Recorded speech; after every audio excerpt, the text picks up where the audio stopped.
रोम रोम भाइयों। आज से कुछ 100 सालों पहले सती प्रथा हुआ करती थी और वो खत्म हो गई। ये हिंदुस्तान में ही हो सकता है। क्यों? क्योंकि उसकी त्रुटियों को डिस्कस किया गया। सुनिए आप, और यही वो हिंदुस्तान है जहां पर यही वो हिंदुस्तान है। क्या औरंगजेब ने क्या फरमान जारी किया? जब भी सनातन का अपमान हुआ है तब ये सारे सोकॉल्ड इंडी गठबंधन के नेता चुप रहे। जब भी स्टेलिन की पार्टी ने अपमान किया तब कांग्रेस पार्टी चुप रही। औरंगजेब का महिमा मंडल रहा है तब कांग्रेस पार्टी चुप रही। बांग्लादेश में हिंदुओं की बात हुई तब ये सारी पार्टियां चुप रही। गजब बेइज्जती है।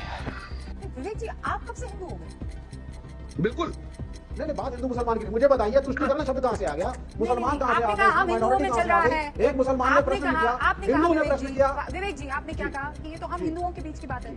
आप तो खुद मानते हैं। I am neither a Hindu nor a Muslim. हम नहीं मानते। आप बोल। लेकिन चलिए, हम हिंदू तो नहीं, जो हिंदू समाज के लोग हैं बेगानी शादी में आप नहीं होता है। तो मुसलमान तो हेलो दोस्तों, नमस्कार। मेरे यूट्यूब चैनल खुशी डिबेट शो में आप सभी का हार्दिक स्वागत है।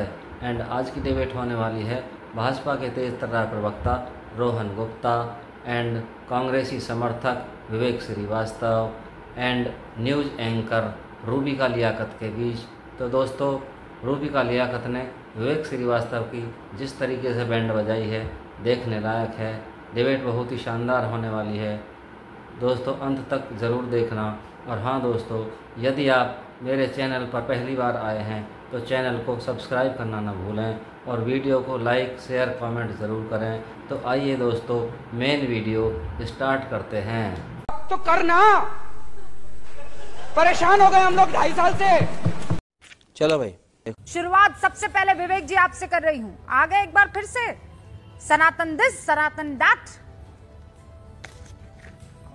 नहीं, क्या प्रॉब्लम क्या है? अगर सनातन को डिस्कस करते हैं हम लोग और हिंदू है। समाज के लोग ज्यादा कर रहे हैं, किसी मुसलमान ने तो कोई टिप्पणी नहीं करी है आज तक।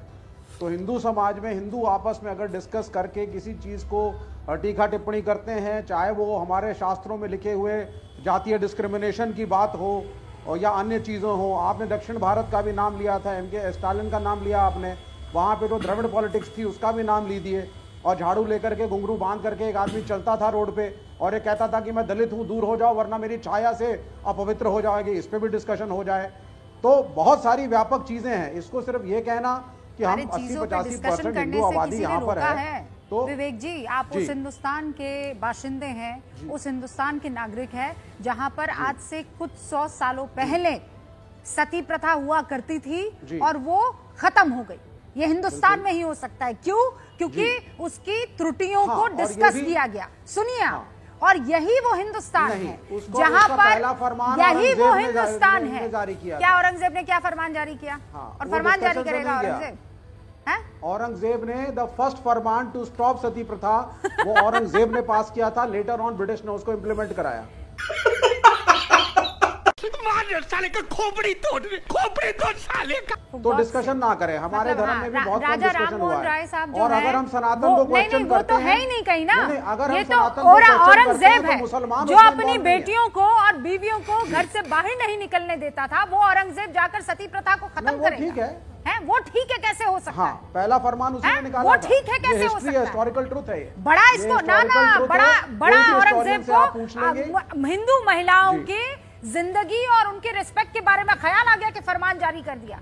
अरे औरंगजेब के फरमान का हिंदुस्तान इंतजार नहीं कर रहा। नहीं आया, मैं नहीं जानता, लेकिन हिस्टोरिकली तो यही सत्य है। सर ऐसा है, आप विडो रिमैरिज को हटाया राम मोहन रॉय ने। के आगे आपको जो करना है करते रहिए। उससे किसी को ना हम इट डजंट मैटर बेसिकली। लेकिन मुझे ये बताइए कि ये बहुत आसान है ना आपके लिए ये सब कहते ना कि दुर्गंध आती है इसीलिए गौशाला बना रही है बीजेपी। ये कह के बता देंगे आप?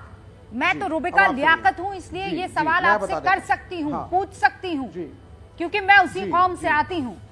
किसी के अंदर ये हिम्मत है कि कोई ये कह दे कि सुनिए ऐसा है, वहां वो मीट मछली की दुकान से दुर्गंध आती है, इसे बंद कर दिया जाए।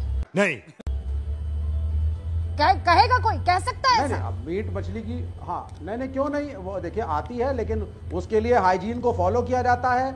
हमारे फूड इंस्पेक्टर जाते हैं, दुकानों को लाइसेंस मिलता है, तब स्लॉटर हाउस चलता है, एक कानूनी प्रक्रिया है। गौशाला ऐसे ही चल रही है, ताता भैया ऐसे ही चल रही है गौशाला। नहीं, अब गौशालाओं का सरकारी गौशालाओं का जो हाल है उत्तर प्रदेश और पूरे भारत में सब जानते हैं। बूचड़खानों का भी हाल मैं बता देती हूँ, ये तो आपको दिखाई नहीं देता है। एमसीडी मेरा में प्रॉब्लम बीजेपी आपसे थी, कूड़ा यही खाती है सड़क पे। रोहन गुप्ता यहाँ जी, सड़क पे कूड़ा खा रही है गाय। रोहन गुप्ता जी, केयर नहीं है किसी की। ये बहुत आसान है। देखिए अभी भी विवेक जी किसी तरह की कोई उनको वो नहीं है। मैं तो कहता रहूंगा, नोबडी कैन स्टॉप मी।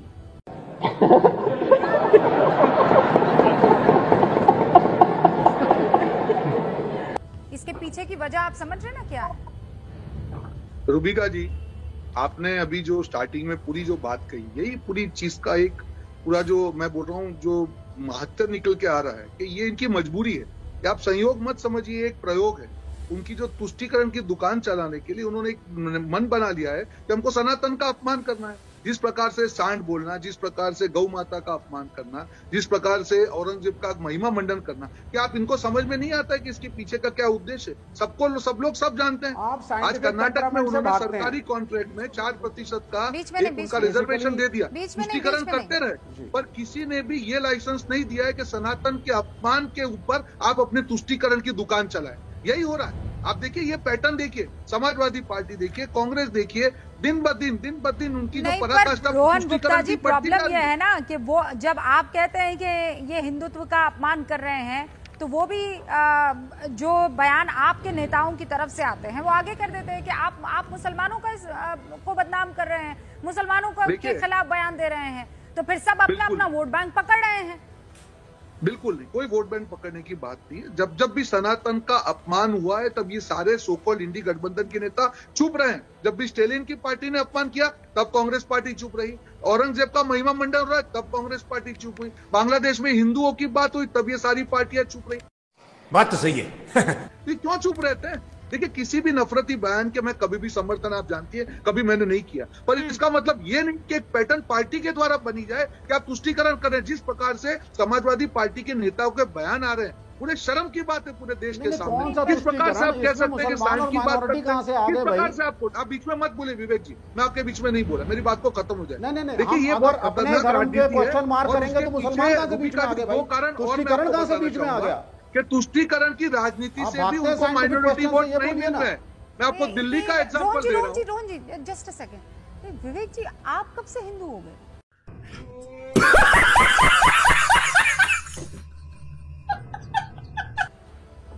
बिल्कुल नहीं, बात हिंदू मुसलमान की नहीं। मुझे बताइए तुष्टीकरण शब्द कहां से आ गया? मुसलमान कहां से आ गए? माइनॉरिटी कहां से आ गई? एक मुसलमान ने प्रश्न नहीं किया, हिंदू ने प्रश्न किया। विवेक जी, आपने क्या कहा कि ये तो हम हिंदुओं के बीच की बात है। आप तो खुद मानते हैं ना? I am neither a Hindu nor a Muslim. हम नहीं मानते, लेकिन चलिए हम हिंदू नहीं, ये जो हिंदू समाज के लोग हैं वही शादी में गजब बेइज्जती है। तो मुसलमान से हिंदू नहीं होता है। मुसलमान तो कहीं से है ही नहीं। तुष्टीकरण कहां से हो गया? कोई नाम से हिंदू नहीं होता है। जो औरंगजेब का महिमा मंडन करे नेशनल टीवी पे, अरे भैया मैं दुनिया का सबसे खराब आदमी हूं, मुझे छोड़ दीजिए। आप मुसलमानों पे पहले तो चाहिए था अगर सनातन का अपमान हुआ। अगर मुसलमान ने कुछ नहीं कहा ना कहता है, आप चुप कैसे बैठे? आपको तो सवाल उठाना चाहिए था। और यहाँ पे आप उल्टी बात कर रहे हैं। किसी की हिम्मत है किसी धर्म के बारे में ये कहे, अभी भगवान बच गया होगा अगर किसी धर्म के बारे में कहा गया। यही हिंदू धर्म की संस्कृति है, कभी भी नफरत की राजनीति नहीं करते। ये कहने की जरूरत नहीं है कि यहाँ पर मुसलमानों, एक सेकंड, नहीं, मुसलमानों को यहाँ कोई बैठकर डिमोनाइज नहीं कर रहा है। मैं यहाँ पर बैठी हूँ, बिल्कुल किसी की हिम्मत नहीं है कि मुसलमानों को बैठकर डिमोनाइज कर ले, उनको राक्षस दिखा दे। ठीक है, खत्म, बाय बाय, टाटा, गुड बाय, गया।